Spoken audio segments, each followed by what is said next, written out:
ও আমার আল্লাহ আল্লাহ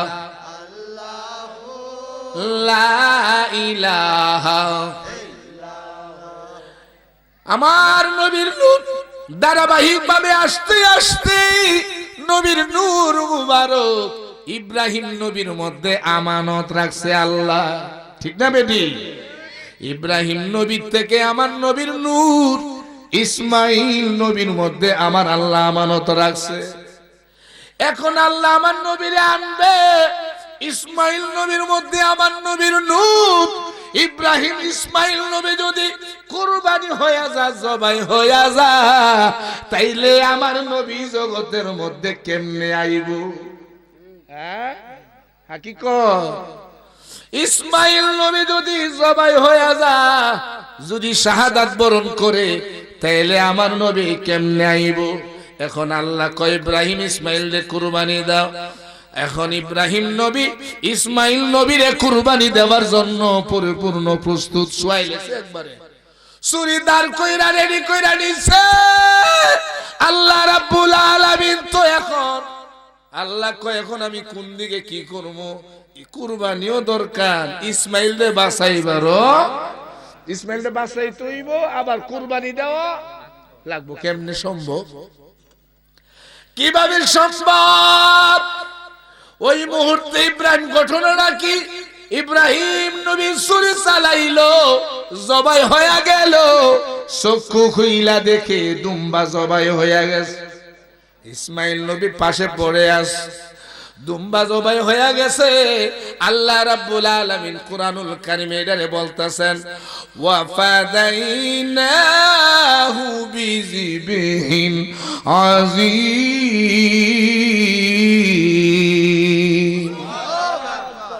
আল্লাহ পাক ইসমাইলের পরিবর্তে আল্লাহ রাব্বুল আলামিন আযীম মানে আজমতওয়ালা, মহামূল্যবান, শানদারওয়ালা কুরবানিটা আমার আল্লাহ রাব্বুল আলামিন কবুল করছে। এটা দিয়ে অনেকে ব্যাখ্যা করছে এই আযীম কুরবানি হইল জান্নাতি দুম্বা। আপনারা বলেন দুম্বা তো দুম্বাই, জান্নাতি হইল দুম্বা, দুনিয়ার হইল দুম্বা। দুম্বা কোনোদিন আযীম হইতে পারে না, কারণ এই আযীম শব্দটা আমার আল্লাহর স্বয়ং তার নিজের নামে লাগাইছে। যেটা নবীর মানুষের শানে, এটা আমরা নবীর শানে বলি না। যেমন আমরা আহলে সুন্নাত ওয়াল জামাতের আকীদা মানুষের নামে বলি জনাব অমুক, আমরা নবীরে জনাব বলি না। কোন না? ঠিক না বেটি?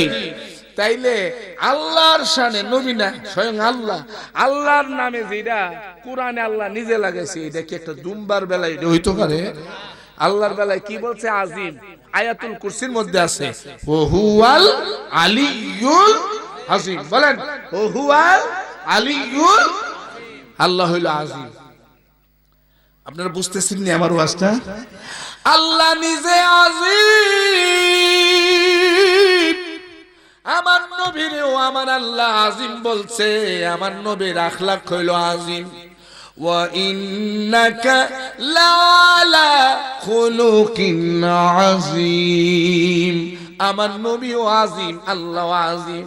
হে আযীম বুঝি একটা দুম্বা, একটা হাইওয়ান, একটা পশু?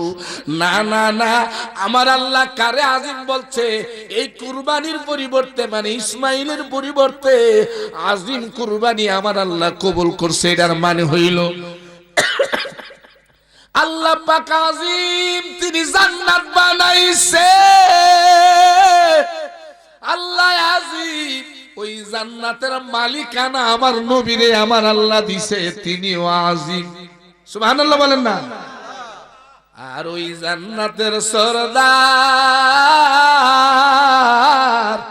আমার মাওলা হুসাইন, তিনিও আযীম। বলেন আল্লাহু আকবার। এজন্য আমি লিখছি জান্নাত বানিয়েছেন আল্লাহ তাআলা, মালিকানা পেয়েছেন মদিনাওয়ালা, সেই জান্নাতের বাদশাহ ইয়া হুসাইন, সুলতানে কারবালা ইয়া হুসাইন, তুমি বাদশার বাদশাহ। মোহব্বতে বলেন না, সুলতানে কারবালা ইয়া হুসাইন, তুমি বাদশার বাদশাহ, বলেন না মারহাবা। আমার ভাইরা, কে আহলে বাইত? আমার আহলে বাইত হলো নবীর অংশ, মাওলা আলী নবীর অংশ, মা ফাতিমা নবীর অংশ, ইমাম হাসান নবীর অংশ, ইমাম হুসাইন নবীর অংশ। নবী বলেন আলী আমার থেকে, আমি আলীর থেকে। নবী বলেন বুখারী, ফাতিমা তু বেদাতুম মিন্নি, ফাতিমা আমার অংশ। জোরে কোন সুবহানাল্লাহ। আমার নবী বলেন হুসাইনুম মিন্নি ওয়া আনা মিনাল হুসাইন, হুসাইন আমার থেকে, আমি হুসাইন থেকে, হাসান আমার থেকে, আমি হাসান থেকে। আমার নবী বলেন হাসানের মাথার থেকে কোমর পর্যন্ত আমি নবীর অংশ আমার মতো, আর কোমর থেকে পুরা কদম পা পর্যন্ত আমি হুসাইন আমার মতো। যেরকম না সুবহানাল্লাহ। তাইলে হুসাইন দে কোন চোখে দেখবে, ইমাম হাসান রে কোন চোখে আপনি দেখবেন? হুসাইনকে দেখবেন নবীর সুরতে। নবীরে যেই সম্মান, নবীরে যেই মোহব্বত, নবীর জন্য যেই ইজ্জত, ওই ইজ্জত যদি আপনি আহলে বাইতে দিতে না পারেন, পাক পাঞ্জাতনে যদি দিতে না পারেন, আল্লাহর কসম আপনার মানব জীবনটা বৃথা। কারণ হাকিকত আপনি বুঝেন নাই। কোরআনের হাকিকত পাঞ্জাতন, নবীর হাকিকত পাঞ্জাতন, ধর্মের হাকিকত পাঞ্জাতন, নামাজের হাকিকত পাঞ্জাতন, তরিকতের হাকিকত পাঞ্জাতন, মারফতের হাকিকত পাঞ্জাতন, ওলি আল্লাহদের বেলায়ত পাকে পাঞ্জাতনের কদমের নিচে। মৌলবী ফিসা বইছো, ফিসা বইছো, পাঞ্জাতন চিনো না, মাওলা আলী বুঝো না, মা ফাতেমারে চিনো না। নামি লেখছি দয়াল নবী জানে রে জানে সাইয়ে দামা ফাতেমা, মাওলা আলী গলার মালা হাসনাইনের মা। দয়াল নবীর জানে রে জানে সাইয়ে দামা ফাতেমা। বলেন আল্লাহু আকবার। পুরাপুরি কইলে অনেক সময় লাগবে। কি লিখছি? মা ফাতেমার শানে মা গো। অসুবিধা হয়? আমি যেটি বলতেছি এখন শান্ডি লাইটটা নিবায়া, আতরটা তো লাগায়া, নামাজের মসলাত বৈশা, না পারলে রেকর্ড বাজাইবেন, পারলে শিক্ষা নিজে গাইবেন। একদিন, 2 দিন, 30, 40, 50, যে কোনো দিন বেলায়েতের নজর আপনি পাবেন। অন্য ওলি আল্লাহ না, আপনার ভিতরে বেলায়েত জাহির হবে। আপনার চোখ দিয়ে যে কোনো মুহূর্তে তাদের জিয়ারত নসিব হয়ে যাবে। যখন সুবহানাল্লাহ। আমার এই বইটার মধ্যে আমি লিখে রাখছি ভূমিকার মধ্যে, এইটার মধ্যে 200-র উপরে কাসিদা আছে পাক পাঞ্জাতনের শানে। আমার এখানে প্রতি শুক্রবারে ঢাকা এয়ারপোর্টে প্রতি শুক্রবারে মোরাকাবা হয়। মোরাকাবা যেটা দয়াল নবীজি হেরা গুহায় করতেন, আউলিয়া কেরামরা করতেন, পাঞ্জাতন পাকের মোরাকাবা। ওখানে আমরা গাই একটা পর্যায়ে মা গো ও মা তুমি নবীর জানের জান, তাই তো নবীজি ফরমান। মা ফাতেমা খুশি হলে, মা ফাতেমা খুশি হলে আল্লাহ খুশি হয়ে যান। আমি তোমার ওদমে গুলাম চরণ করো দান। মাগো আমি তোমার ওদমে গোলাম চরণ করো দান। মদিনা শরীফে গিয়া আগে গেছি আমার মা ফাতেমার দরবারে, গিয়া বলছি মা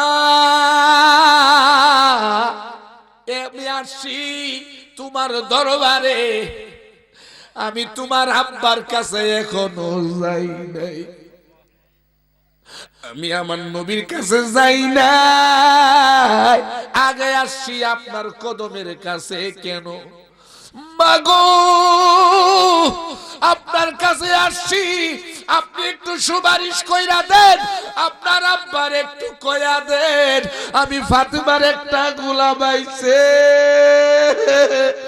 আমার হুসাইনের একটা গোলাম আইছে বাংলাদেশ থেকে, আমার হাসানের একটা গোলাম আইছে, পাঞ্জাতনের একটা গোলাম আইছে, আব্বা জান আপনার দরবারে আপনার গোলাম রে দয়া করে একটু দেখা দেন। কারণ আমার নবীর কলিজার টুকরা হইল আমার মা ফাতেমা, এজন্য আমি লিখছি দাও না বলে মা ফাতেমা তোমার বাবাকে, পাঞ্জাতনের গোলাম খারা তোমারি দুয়ারে মাগো, হুসাইনের গোলাম খারা তোমারি দুয়ারে, নবীকে দেখাইয়া দাও পাঞ্জাতনের দিদার দাও, নবীকে দেখাইয়া দাও পাঞ্জাতনের দিদার দাও, তোমার মতন মন দয়া কে করিবে দান, আমি তোমার অধম গোলাম চরণ করো দান মাগো, আমি তোমার অধম গোলাম চরণ করো দান। আরেকটার মধ্যে লিখছে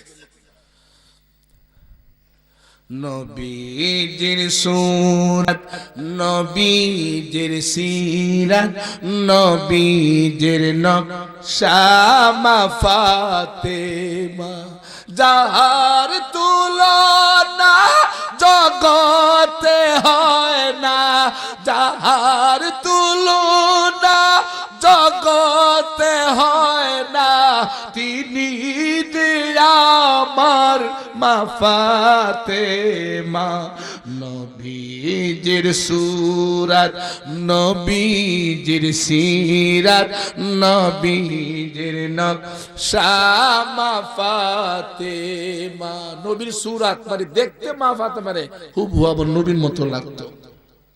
উনি যখন হাঁটতেন মনে হইতো যে আমার নবী হাঁটতেছে, ওনার আদর্শ আমার নবীর মতো ছিল, ওনার কথা বলাটা নবীর মতো ছিল। কে মা ফাতেমা? নবীজি বসে রয়েছে, মা ফাতেমা আসছে, নবীজি নিজে দাঁড়ায় গেছে। যেরকম সুবহানাল্লাহ, আরো যেরকম সুবহানাল্লাহ। এই ওয়াজগুলি আমাদের মাহফিলগুলোতে হয় না। এটাই হলো আহলে বাইত, এই হলো পাঞ্জাতন পাক। নবী নিজে দাঁড়ায় গেছে। কোন পৃথিবীতে কে আছে যে মেয়ে আসলে বাবা দাঁড়ায়? আর কোন বাবা? রহমাতাল লিল, যার কারণে আল্লাহ জগৎ বানাইছেন। মা ফাতেমা আসলে তিনি দাঁড়াইছে, শুধু দাঁড়াইছে। সবাই নবীরে বলছেন ফিদাকা আবি ওয়া উম্মি ইয়া রাসূলুল্লাহ, নবী গো আমার মা বাবা আপনার নামে কুরবান। আর স্বয়ং নবী নিজে মা ফাতেমার বলতে ফিদাকা আবি ওয়া উম্মি ইয়া ফাতেমা, ফাতেমা আমি মুহাম্মদুর রাসূলুল্লাহর মা বাবা তোমার নামে কুরবান। এই জোরে বলনা সুবহানাল্লাহ। আমরা চিনি না এই মা ফাতেমারে। আমার কাছে হাজারো ঘটনা আছে, বাইরে যাওয়া লাগতো না। হাকিকত সব বলতে পারি না, বলা যায় না, বলা উচিত না। যারা দরবারে এবং আমার কাছে তারা জানে। এজন্য ঘটনা ঘটছে আমি লিখছি, ওই ঘটনা ঘটছে আমি লিখছি। আশিকি বিনে কে বুঝিবে মা ফাতেমার শান, মা ফাতেমা মা জননী, মা ফাতেমা মা জননী গুপ্ত ধনের নাম। আশিকি বিনে কে বুঝিবে মা ফাতেমার শান, প্রেমিকি বিনে কে বুঝিবে মা ফাতেমার শান। মা ফাতেমা গুপ্ত ধনের নাম। আপনি যদি মা ফাতেমার প্রেম ঢুকাইতে পারেন, আল্লাহর কসম, যে ঘরের মধ্যে নবী, আলী, হাসান, হুসাইন, ওই ঘরের এই 4 জনের শিরোমণি, কলিজার টুকরা, জানের জান আমার মা। এই জনগণ না মা ফাতেমা। কে আছে জগতের মধ্যে? এই মানুষ, ও মারা, যারা বইয়া রয়েছে শুনো, হাসর দিন সবাই থরথরায় কাঁপবে, আল্লাহ কাহার সাজবো, সবাই ভয়ে থরথর করে কাঁপবে। আল্লাহর কাছে কেউ শাফায়াত করার সাহসও পাবে না। এই মুহূর্তে আমার নবী সুপারিশ করবেন, মা ফাতেমা বলবেন, আল্লাহ তুমি বিচার করবা, তোমার বিচার করার আগে আমার বিচারটা করো।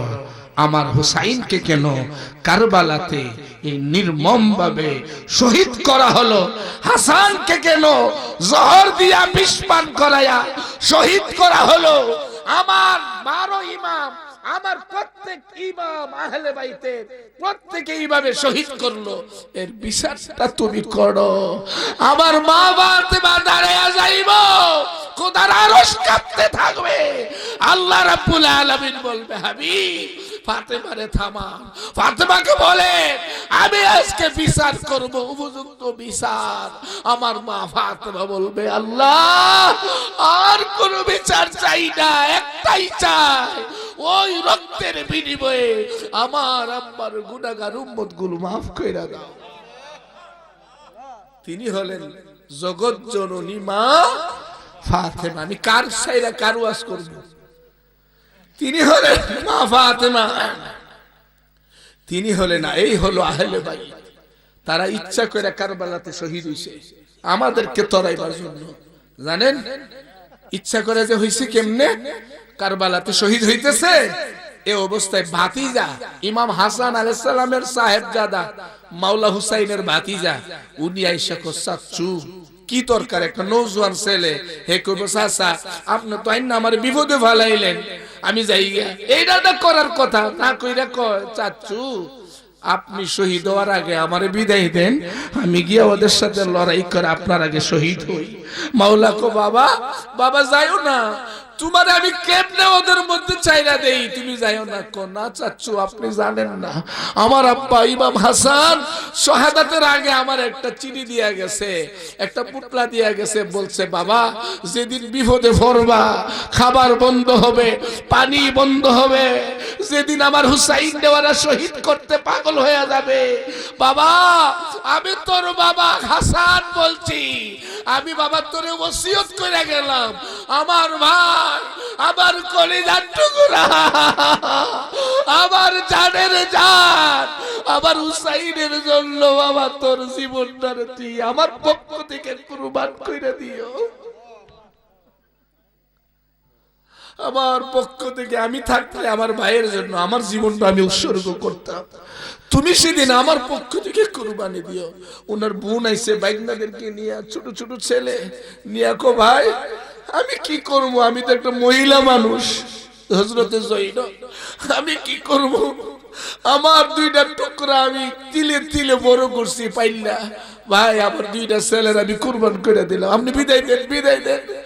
মাওলা কয় না না না, ওরা ছোট মানুষ, 2টা গিয়ে পায়ের মধ্যে ধরে কো মামা আপনি বিদায় দেন, আমার মায়ের পক্ষ থেকে বাবার পক্ষ থেকে আমরা আপনার আগে শহীদ হয়ে যাব। এই হলো কারবালা, এই হলো আহলে বাইত। এইভাবে একজন, আর উনার সাহেবজাদাদের কথা আমি নিজে গিয়ে আসি কারবালায়, এবছর আবার যাব, নিয়ত করেছি ইনশাআল্লাহ।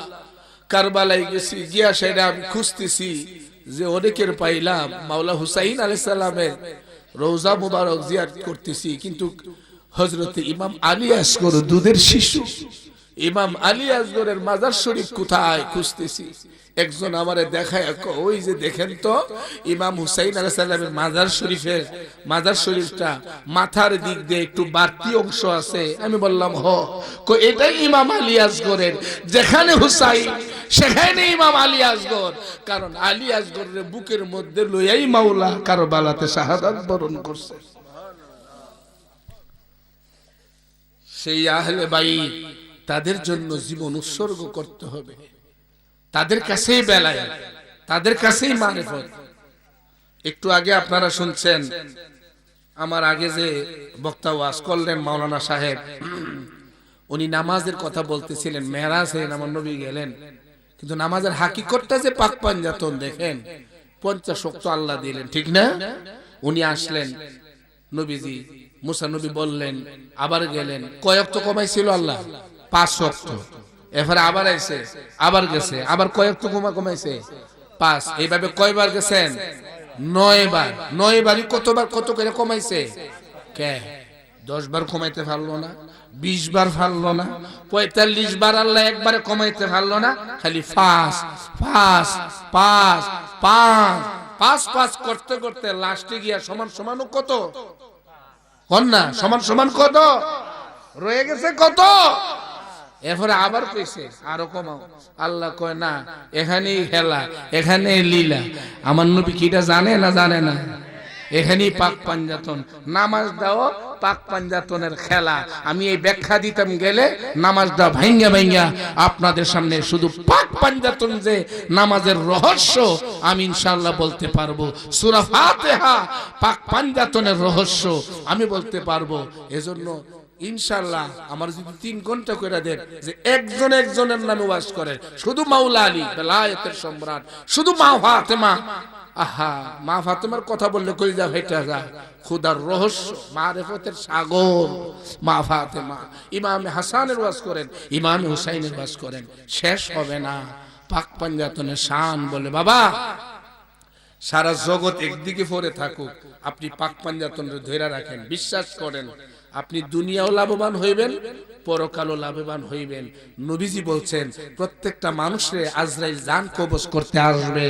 আজরাইল জান কবজ কইরো, কবরে শুয়াইব, কবরের মধ্যে মুনকির নকির আইব, মার রব্বুকা প্রশ্ন করব।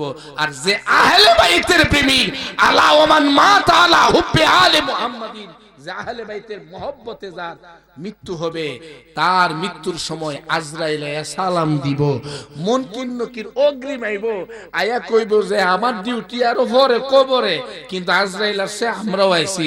কেন? আপনারে শুভ সংবাদ দেওয়ার জন্য। আপনাকে ওয়েলকাম, স্বাগত। আপনার ভয় নাই, আপনি আহলে বাইতের প্রেমী, আপনি জান্নাতি জান্নাতি জান্নাতি।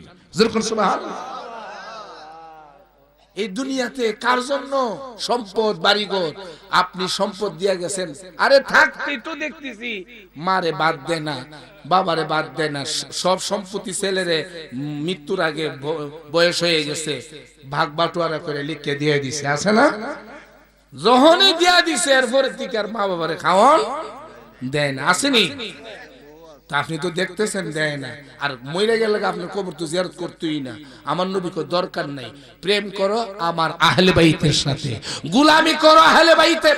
আলা ওয়ান মা তাআলা হুব্বে আলে মুহাম্মাদিন মা কামা তাসুফুল উরুসিলা বাইতি সাউজিহা। আমার নবী কয়, আরেক হাদিসের মধ্যে কয় যে আহলে বাইতকে ভালোবাসো, তুমি মারা যাওয়ার পরে আল্লাহ ফেরেশতা নিযুক্ত করবে, ওই ফেরেশতারা তোমার কবরটা কিয়ামত পর্যন্ত জিয়ারত করতে থাকবে। কামা তাসুফুল উরুসিলা বাইতি সাউজিহা, আহলে বাইতের মহব্বত নিয়ে তোমার মরণ যদি হয়, হাসরের দিন সবাই নাফসি নাফসি নাফসি করবে, বিচার হবে। এরপরে পরে না নবীজি শাফায়াত করব। আপনি তো খুশিটা একবারে শেষ, আমার নবীজি শাফায়াত করব। শাফায়াত তো পরে না, আরো বহুত বছর বছরের পর বছর যাইব কিয়ামত।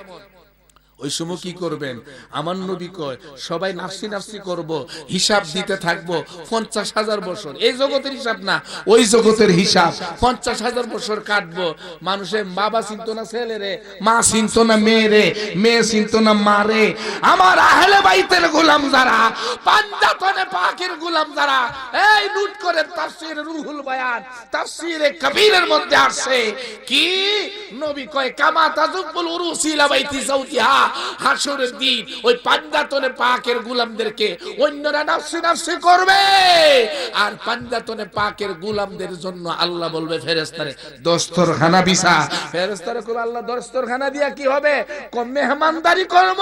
ফেরেশতারে কইবে আল্লাহ সবাই তো হিসাব দেওয়ার জন্য ভয়ে থরথর করে কাঁপতেছে, নাফসি নাফসি করতেছে।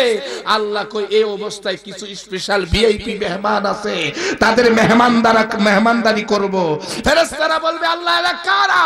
আমার আল্লাহ বলবে এরা হলো হুসাইনের গোলাম, হাসানের গোলাম, ফাতেমার গোলাম, আলীর গোলাম, পাঞ্জাতনের গোলাম। জোরে জোরে কল সুবহানাল্লাহ। আল্লাহ বলবে এই ফেরেশতারা ফালকি দিয়ান, ফালকি নিয়া ফালকিতে উঠায়া নতুন বধূ বানায়া নতুন জামাই বানায়া ফেরেশতারা কান্দে নিয়া জান্নাতে পৌঁছায়া দিবে। আর কত কমু আমি সারার শুধু হাদিস দিয়ে বলতে পারবো, আয়াত দিয়ে বলতে পারবো ইনশাআল্লাহ আমার বাবারা। তাইলে বলেন এই লাভ ছয় আমরা কোন দিকে দৌড়াই?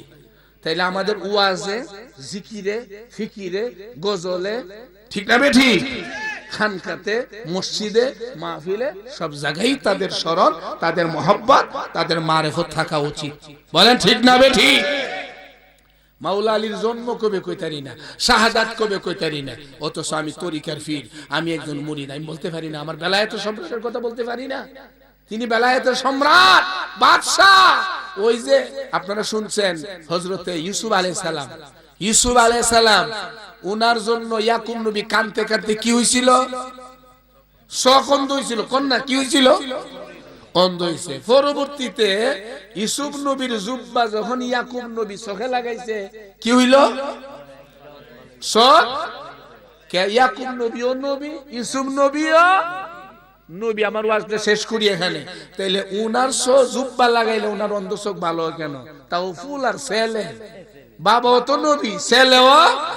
বুঝলেন? ইয়াকুব নবী নবী ছিল, নবুয়ত ছিল, বেলায়েত ছিল না। ইউসুফ নবীর মধ্যে নবুয়ত ছিল, বেলায়েত ছিল। যেরকম আল্লাহু আকবার। ওই যে কইছিলাম বেলায়েত এটা মুয়া না, আরে লারু না। কথা বুঝতে পেরেছেন? এরপর আসেন ইউসুফ নবীরে কারা সাজদা দিছিল? হ্যাঁ, মারেফতের জগতে ঢুকলে অনেক গভীরে। মারেফত মানে আউলা জাউলা না, বাউলে গান লেখছে এইটার দিয়ে ব্যাখ্যা করে ওয়াজ করে, এই বলে বক্তা। বাউলরা লজ্জায় কয় হায় হায় আমরার ওয়াজ, আমরার গান শেষ। কারণ এখন সব বক্তার হালে আমরার গান দিয়ে খালি ব্যাখ্যা করে। কে কোরআন নাই, মারেফত কোরআনে নাই, বেলায়েত কোরআনে নাই, হাদিসে নাই, অভাব আছে। তোমার আরেক বেটা বাউল গান গেছে এটার ব্যাখ্যা করে বুঝার লাগবো? হ্যাঁ, হেরা ফেসবুকের মধ্যে স্যার আর কইরম কমু না, বেশি কইলে আপনারা আবার রাগ করবেন বাবার আমার। তাইলে ইউসুফ নবীরে সাজদা দিছে কারা বলেন? আপনারা কোন কারা দিছে জানেন না? আয় আরে মি আগে তো প্রত্যেক মাহফিলে মাহফিলে ইউসুফ নবীর ওয়াজ হইতো। ইয়াকুবেরি ইউসুফেরি দশবায়ে মিলিয়া ইউসুফেরে কুয়াই দিলে ফেলিয়া। যে শুরু কালে গজল গাইছি আমি, কওমি মাদ্রাসাতে পড়ছি, আলিয়াতেও পড়ছি, ঢাকা যাত্রাবাড়ি কওমি মাদ্রাসাতেও পড়ছি। সুতরাং সব দিকে যারা শোনা আছে। তো ইউসুফ নবীর ঘটনা, ইউসুফ নবী স্বপ্নে দেখছে আকাশের 11টি তারকা ওনারে সেজদা করছে। এটা যখন বাবারে কইছে আব্বা আমি স্বপ্নে দেখছি 11টা তারকা আমারে সেজদা দিছে, ইয়াকুব নবী কো বাবা এটা তুমি তোমার ভাইয়ের কাছে কইও না। উনি দিছে কইয়া, এই হেরা হিংসা কইরা উনারে শুরুকালে মারার জন্য কুয়ার মধ্যে ফালাইছে। এরপরে লম্বা কাহিনী, ইউসুফ নবী ইয়াকুব নবীর সাথে দূরত্ব হয়ে গেল। উনি তো ইউসুফ ইউসুফ করতে করতে শেষ, অন্ধ হয়ে গেছে। পরে মিলন হইল, অন্ধ চোখ ভালো হইল। 11টি তারকা ইউসুফ নবীরে সেজদা দিল। 11টি তারকা কারা? উনার ভাই এবং বাবা। বাবাই সেজদা দিছে ফুতের ভাইয়ের মধ্যে, ফুলার ভাইয়ের মধ্যে। কেন? ফুলা বেলায়েত আছে, নবুয়ত আছে। যেরকম আল্লাহু আকবার। বেলায়েতটা ওই যে কইলাম মুয়া না, আমার মন তাই না, লারু না। বেলায়েতটা কি না? একটা না কত কইরা? একটার দাম এখন নাই, আগে আসলে 1 টাকা 8 আনা। আমরা যখন খাইছি ছোটকালে এই শীতের মধ্যে মহিলারা বয়াতে বেটা লাড়ু রাখবেন 2008 আনা 1 টাকা, এখন আর নাই, এখন দাম বেড়ে গেছে। এই লাড়ু না করকরা কামড় দিয়া খাইতেন, এটা বেলায়েত। দেখেন এই বেলায়েতের কত দাম, ঠিক না বেটি? সূরা মুহাম্মদ আল্লাহ বর্ণনা করছে। এটা কোনো নরমাল কিতাবের কথা না, এটা স্বয়ং আল্লাহর কিতাব কুরআনুল। বলেন কুরআনুল। ওয়াখাররু লাহু সুজদাদা, এরা সিজদা দিছে ইয়াকুব নবীর ভাইয়ের মধ্যে এবং ইউসুফ নবীর ভাইয়ের মধ্যে। বাফে দিছে, বাফে বেলায়েত কি মনে করছেন এখন আমরাও আজান দিই, সব ফিলিস্তিনি মাইরা সব জমাই লেতেছে, আর আমরা সব হুজুররা আল্লাহ বাঁচাও বাঁচাও, আল্লাহকে তুই থবে না, তোর কথা কেডা হুডে, আল্লাহ কানের মধ্যে তুলা দিয়া রাখছে, কয়েকটি চিল্লাইতে না কর, ফেরেশতারে মুল্লাডিরে চিল্লাইতে না কর, বাট পারে এটির কথা শুনুন যেত না। আর মাফ করে না, বুঝাইবার জন্য বলতেছি, আল্লাহ মাফ করুন। আর হযরতে সৈয়দ নাসিরউদ্দিন সিপাহ সালাত আল্লাহ গোর গোবিন্দের মেরালা এটাও কয় না, উনি কয় আল্লাহু আকবার, আল্লাহু আকবার কয় আযান দিছে, বেলডি ভাঙিয়া একবারে সমান হয়ে গেছে। কোন না ঠিক না বেটি? এর নাম বেলায়েত। এখন আমরা বেলায়েত আর খুঁজতে যাই না, আমরা যাই দরবারটা কত বড়, ফিসাবটা কত বড়, ফিসাব অভিনয় জানে কতটুকু, হাদিয়ার ডিমান্ডটা বেশি নেই, এটা ওদের পাগল কোহানকার, যে ডিমান্ড করে এটা তো কোনো ফিরই নেই, এটা বুঝছ না, কয় ডিমান্ডটা বেশি নেই তাইলে এর দাম বেশি, আর যার ডিমান্ড চায় না মনে করে আর মাহফিল টাফিল না, এর দাওয়াত দেওয়া যেত না, দূর বেড়া। আমি এটা অহংকার না, আল্লামা শহীদ নুরুল ইসলাম ফারুকী সাহেবের শাহাদাতের পরে টিভিতে উনার প্রোগ্রাম হক কথা, যেটা নিয়ে উনি শাহাদাত বরণ করলেন, আমি পরিচালনা করছি, আমি চালাইছি মাই টিভিতে, এশিয়ান টিভি, আর টিভি, এবারে আরো কি কি দেশ টিভি আমি উপস্থাপনা করছি। কি বলে শানে রিসালাত, শানে আহলে বাইত, বাংলাদেশে প্রথম আহলে বাইতের নামে প্রোগ্রাম, শানে পাক পাঞ্জাতন টিভিতে প্রথম, মাওলা আলী বেলায়েতের সম্রাট। আমি যখন ওয়াজ করছি একবার দাও নিয়ে আইছে, মৌলবীর ঘরে মৌলবী খারা তোর কুবাইলাম, আমাকে কে আর গাউসে পাক হলো বেলায়েতের সম্রাট, তুই আবার মাওলা আলী বাইলি কই? আমারে কয় হবিগঞ্জে, মাওলা আলী ভাইলি কম কুমাইও ঘুমাইও, বেটার তোর দুষ না, এবারের মতন আমরাও জানি যে বেলায়েতের সম্রাট লোক গাউসে বা, আমি নাম কমু না, কইলে তো চিন্তা লেবেন আপনারা, পরে তার এক বিপদ, কোন যেত না, নাম কইতাম না। হে হিসাবে কয় এই আপনি মাওলা আলী কোন কেন? বেলায়েতের সম্রাট লোক গাউসে বা, আমার আহলে সুন্নাত ওয়াল জামাতের সভাপতি, নাম কমু না, কইলাম তো আপনার কলতার ভিতরে ওই হিসাবের ঢুকিয়ে দিছে, নাম কমু না, কয় গাউসে পাক, গাউসে পাক, গাউসে পাক তো আইছে 500 হিজরিতে, ঠিক না বেটি? তাইলে 500 হিজরি, 500 বছর পর্যন্ত বেলায়েতের রাস্তা বন্ধ আছিল, কারা আছিল? আরে আদম থেকে শুরু করে কিয়ামত পর্যন্ত বেলায়েত ছিল। ওই যে ইউসুফ নবীর মধ্যে বেলায়েত ছিল, শুনেন নাই সুলাইমান নবীর ঘটনা? সুলাইমান নবী যে কয় এই রানী বিলকিসের সিংহাসন 800 মাইল দূরে থেকে কে আনবা? জিনে কয় আমি আনমু, খালি খারাপ থেকে বসবেন নিয়ে ফুরমু, দূর বেড়া, এটা হইতো না, আরো শর্ট টাইম। একজন মানুষ ছিল, আল্লাহ কোরআনে কয় ওয়াকালাল্লাযিনা ইলমুম মিনাল কিতাব, একজন মানুষ ছিল, সে বলল চোখের ফলক মারতে যতটুকু সময়, ততটুকু সময়ে হাজির কমে হইল বেলায়েত। এই যুগে যুগে নবীদের সরদার আমার নবী, আর বেলায়েতের সরদার হইল মাওলা আলী, বুঝেন না? আর গাউসে পাক হইল মাওলা আলীর দরবারের এক গোলাম, তিনি ওলিদের সম্রাট, কোনো সন্দেহ নাই, কোনো সন্দেহ নাই, তিনি গাউসুল আজম, কোনো সন্দেহ নাই, তিনি আমার কাদিয়া তরিকার ইমাম। খাজা বাবা বেলায়েতের এক সম্রাট, কিন্তু খাজা বাবা মাওলা আলী দরবারের গোলাম, তিনি হলেন মাওলা আলী। বাবারা আমার, সুতরাং ওই বেলায়েত আমরা খুঁজতে চাই না, আমরা খুঁজতে যাই না, আমরা আমার ছেলে অসুখ, স্ত্রীর অসুখ, অমুকের এটা, অমুকের হেডা, আরে বেলায়েতের এমন পীরের কাছে যাইতে হবে, একটাই উদ্দেশ্য, আমি নবীর জিয়ারত পাবো কবে, আমি সত্যের সন্ধান পাবো কবে, রহস্য লোকের সন্ধান পাবো কবে। রহস্য লোক বুঝেননি, মানুষ মইরা কই যা, আমার বাবা কই গেছে, বাবার সাথে কথা কওয়া যায়, এখন বাবার সাথে কথা বিশ্বাস হয়নি, হয় না, কথা বলা যায়, মাঝে মধ্যে স্বপ্নে দেখেন না, মার সাথে কথা বলা যায়, তারা মরে নাই, তারা এক জগৎ থেকে আরেক জগতে, কেউ কবরে হুইয়া থাকে নাই, আমরা তো কয়ালাই আর কি। আল্লাহ অন্ধকার কবরে যারা শুয়ে, কেটা কইছে অন্ধকার কবরে হয়ে রইছে, কবর কেউ শুয়ে থাকে নাকি মিয়া? কবরে লাশ থাকে, কোন কি থাকে? লাশ। ঈদগার মধ্যে যখন আনেন তখন কি কর? মুর্দারের লাশ আয়া পড়ছে, যারা যারা জানাজা করবে আয় করেন কয় না কে অমুক আইছে কয় অমুকের লাশ আইছে ঠিক না বেটি কবর হলে একটা ঠিকানা হ্যাঁ এখানে দাফন করছি এজন্য আমরা জিয়ারত করি হ্যাঁ কবরও নাই মিয়া এটা বরজখের জগতে আছে যেরকম ঠিক না বেটি আপনি সাধনা করেন দেখতে পারবেন সাধনা করেন নবীরে দেখতে পারবেন কে কইছে দেখা যায় না দেখতে পারবেন আমল দিয়া খালি ওলি হয় না প্রেম দিয়া ওলি হয় গোলামি দিয়া ওলি হয় আমলও লাগে ঠিক না বেটি এজন্য পাঞ্জাতনের গোলামি করেন খুব সহজে হবে দ্রুত হবে আল্লাহ পাক কবুল করুক সকলে বলেন আমিন আমার কথায় কষ্ট পেয়েছেন বেজার হয়েছেন আসুন একটু নবীর সালাম দেই ইয়া নবী